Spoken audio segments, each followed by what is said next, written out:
Pessoal, tudo bem com vocês? Olha só, eu não sei se vocês estão prestando atenção, mas algo grandioso está acontecendo nos bastidores da política brasileira. O Jair Messias Bolsonaro, ele vem repetindo incansavelmente que será o presidente em 2026. E não é à toa. Gente, isso está longe de ser uma simples frase solta. Tem algo muito maior por trás disso e é isso que vamos revelar aqui hoje para vocês, tá? Preparem-se porque o plano para tornar Bolsonaro elegível está em andamento e vocês não vão acreditar no que o Valdemar Costa acabou de soltar em uma entrevista aqui para a CNN. Isso mesmo, gente. Ele revelou sem medo o que está acontecendo e eu vou mostrar aqui para vocês, tá? Vou apresentar aqui na tela o que está sendo tramado aí para que Bolsonaro volte ao cenário político com força total. Mas antes de continuar, pare tudo o que você está fazendo e já se inscreve aqui agora mesmo no canal, ativa o sininho de notificação para não perder nenhum detalhe dessas próximas revelações bombásticas que estão por vir. Só assim você vai ficar por dentro de tudo o que a grande mídia está tentando esconder. Agora voltando aqui ao que interessa, o Valdemar da Costa soltou aí uma bomba. Ele revelou o caminho que estão trilhando para que Bolsonaro seja elegível em 2026. Isso mesmo, gente. O plano tá a todo vapor e agora tudo faz sentido. Por que Bolsonaro tá tão confiante de que será o próximo presidente? Porque o PL tá movendo aqui o céu e a terra para garantir sua candidatura e eu vou mostrar para vocês. E essa notícia caiu como uma bomba no colo aí do Guilherme Boulos, que tá furioso e com razão, né? Se eu fosse ele, eu não conseguiria dormir essa noite, gente. Não para por aí, não. Enquanto o Bolsonaro já tem seu caminho traçado para 2026, o Boulos está sendo massacrado nas pesquisas. A mais recente pesquisa da Datafolha trouxe o desastre. Ricardo Nunes lidera com folga, com 51% aí das intenções de voto, enquanto o Boulos estagnou em humilhantes 33%. E a rejeição de Boulos, absurda, né? Nada menos que 56% dos eleitores de São Paulo disseram que jamais votariam nele. É o começo do fim para a esquerda, gente. A eleição 2024 está praticamente decidida e o PT está à beira de um colapso. Então, se você está cansado de corrupção, cansado das mentiras da esquerda, fique por aqui junto com a gente, porque tem muito mais vindo. O Bolsonaro está voltando e essa é a hora de se unir e lutar. Não se esqueça de compartilhar esse vídeo e ajudar a espalhar a verdade. O Brasil precisa saber aí o que está acontecendo. E eu já vou compartilhar até a primeira, essa da pesquisa já com vocês aqui, para vocês verem junto comigo na tela. Olha só, Datafolha. Boulos fala em esperança e arrancada. E Nunes comemora larga vantagem. Então a pesquisa aponta atual prefeito à frente com 51%, ante 33% do deputado. Então, há 10 dias das eleições, gente, o resultado da Datafolha, que foi divulgado na quinta-feira, dia 17, deixou a campanha de Boulos ainda mais apreensiva diante da vantagem do Ricardo Nunes. O atual prefeito segue à frente com 51% e o Boulos apenas 33%. As entrevistas foram feitas de terça e quinta, período em que milhares de paulistanos ainda sofriam com as consequências da falta de energia elétrica. Havia uma expectativa entre o entorno de Boulos de conseguir virar votos com a insatisfação do eleitorado mediante os serviços de zeladoria da gestão de Nunes e da própria Enel, concessionária de energia elétrica na cidade. O tema, inclusive, pautou debates e discursos desde o final de semana. E a gente percebe com isso daqui que o Nunes está longe de ser perfeito ou ideal, né? Mas mesmo assim, gente, com tudo acontecendo, isso não foi suficiente para amenizar a rejeição em torno do Boulos, do pessoalista esquerda extremista, né? Então o Nunes continua crescendo aqui e isso mostra o fim aí de Boulos. Ainda falando do Bolsonaro, olha só, saiu aqui no CNN Brasil, a anistia a Bolsonaro será condição para apoio do PL em eleição no Congresso. Quem disse isso foi o Valdemar, o presidente do PL. Afirmou que a bancada lutará para incluir perdão ao ex-presidente em um projeto analisado aqui na Câmara e ele afirmou que essa anistia será uma condição para o partido apoiar candidatos nas eleições internas para o comando da Câmara dos Deputados e do Senado. E a sigla quer garantir a retomada de elegibilidade do ex-presidente para a disputa eleitoral de 2026. E ele fala que a anistia não se trata do assunto do Bolsonaro. nós vamos ter que fazer isso no andamento, no andar da carruagem. Temos que pôr isso na pauta do presidente da Câmara e do presidente do Senado a ser eleito para ter o nosso apoio. Então, na Câmara, o partido tem 92 integrantes, gente.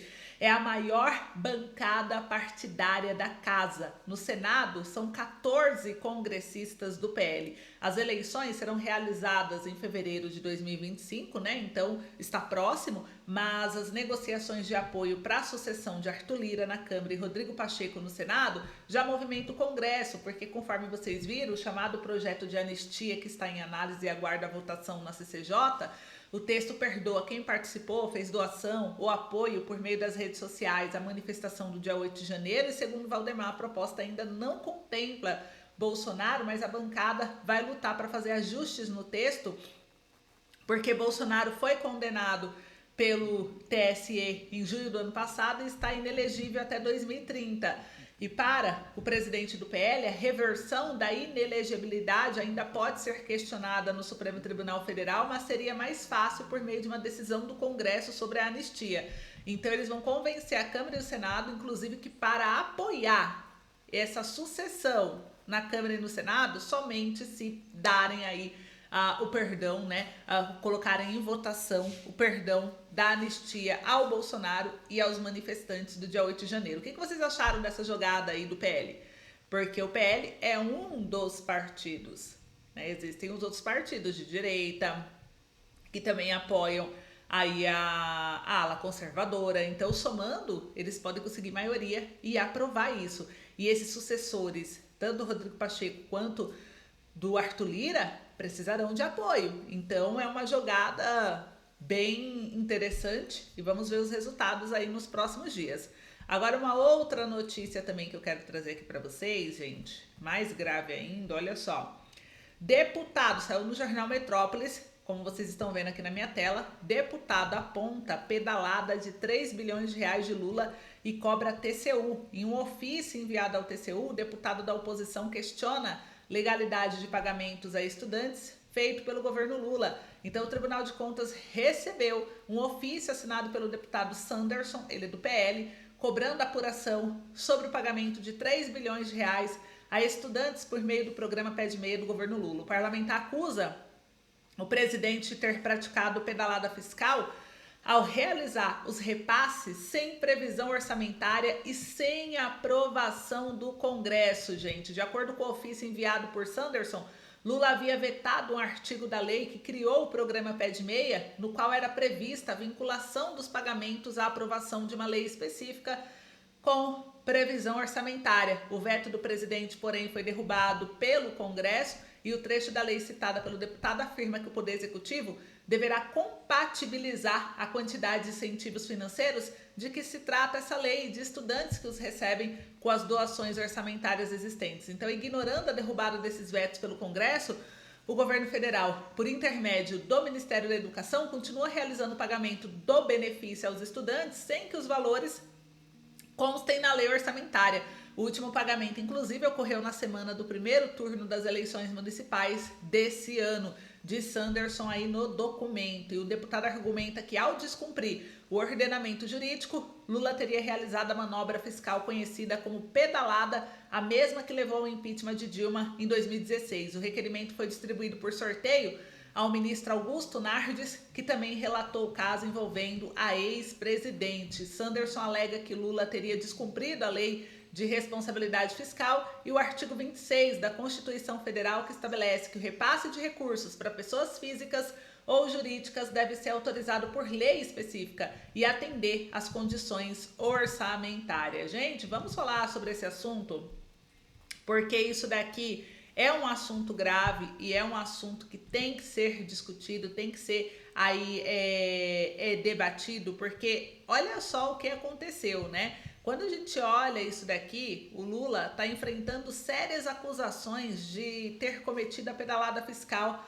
nesse valor de 3 bilhões de reais e levantadas por parlamentares que cobram aí a investigação, como a gente viu aqui na matéria, né, do Tribunal de Contas da União. As pedaladas fiscais são o quê? Elas são práticas de maquiagem contábil em que o governo manipula dados financeiros para adiar ou omitir alguma despesa, tudo bem?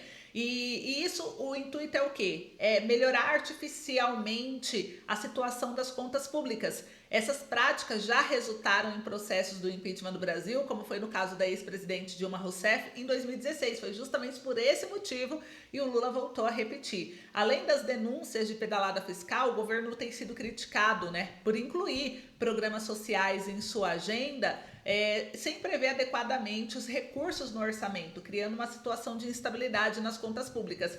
O pé de meia é um exemplo, que é o que o Sanderson trouxe aqui no processo, né? Embora planejado como uma política importante para incentivar a poupança entre classes mais baixas, não foi devidamente incluído no orçamento conforme a lei determina, gerando o quê? Essa crise interna que quase resultou aí o cancelamento, inclusive, do programa. A ausência dessa previsão orçamentária coloca o governo em uma posição vulnerável, pois evidencia a falta de planejamento financeiro e o descumprimento da lei, o que pode configurar, sim, um desrespeito à lei de responsabilidade fiscal. Além disso, o governo também tem promovido discussões sobre a ampliação do Vale Gás para 2025, uma política que busca claramente beneficiar as famílias de baixa renda e garantir o quê? O apoio eleitoral entre suas bases. No entanto, assim como o pé de meia, o Vale Gás também não estava previsto no orçamento, o que aumenta uma pressão sobre as contas públicas. O objetivo declarado do governo é o quê? Expandir o alcance do programa, mas sabemos que isso só vai agradar os eleitores aí de baixa renda, que já são eleitores do Lula, e reforça o apoio político nas regiões mais carentes. Só que, sem uma previsão clara de recursos, essa medida pode ser vista também como mais uma manobra arriscada para garantir o apoio eleitoral, sem levar em consideração as consequências financeiras. E essas ações levantam preocupações sobre a legalidade fiscal do governo, a transparência, reforçam os temores de que Lula possa estar repetindo os mesmos erros que levaram ao impeachment de Dilma Rousseff. Em 2016, a Dilma ela foi afastada por manipular o orçamento e realizar pedaladas fiscais para ocultar a real situação das contas públicas, utilizando o quê? Banco público para adiantar recursos e assim melhorar artificialmente o desempenho econômico do governo. Essas manobras foram consideradas ilegais e resultaram em sua destituição. O caso do Lula, ainda em fase inicial de apuração, segue um caminho semelhante. Se for comprovado que o governo adotou medidas fiscais imprudentes ou ilegais para manter programas sociais populares sem a devida previsão orçamentária, isso pode abrir espaço para um processo de impeachment. O Tribunal de Contas da União e o Congresso Nacional serão cruciais na análise das denúncias e na condução das investigações sobre a gestão fiscal do governo. E um ponto importante aqui que a gente viu na notícia é a respeito do relator, que foi o mesmo da época da Dilma, foi o mesmo que considerou realmente legal abrir o processo contra a Dilma. Então foi o mesmo que pegou esse do Lula. Será que ele vai ter o mesmo olhar que teve lá no processo da Dilma? Vamos saber, vamos descobrir. Então o governo tá aí numa situação bem embaraçosa, eu diria, tá? E, gente, para encerrar o boletim de hoje, enquanto tá todo esse caos aí no país, olha só, o que o STF tá fazendo? O STF tá aqui, ó, julgando o termo de pai e mãe.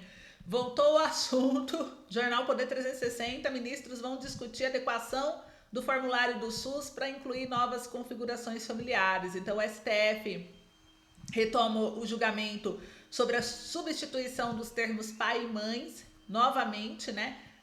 Por designações mais inclusivas na declaração de nascidos vivos. A ação sugere o uso de termos como parturiente e responsável legal para refletir a diversidade das configurações familiares. E a ação foi movida por quem? PT, né? Óbvio. Ele questiona a omissão do Ministério da Saúde em adaptar a declaração de nascido vivo para reconhecer homens trans que gestam seus filhos. Atualmente, essas pessoas são identificadas como mães devido à sua capacidade gestacional, o que o partido considera inadequado. Gente, olha, isso daqui é de cair o queixo, né?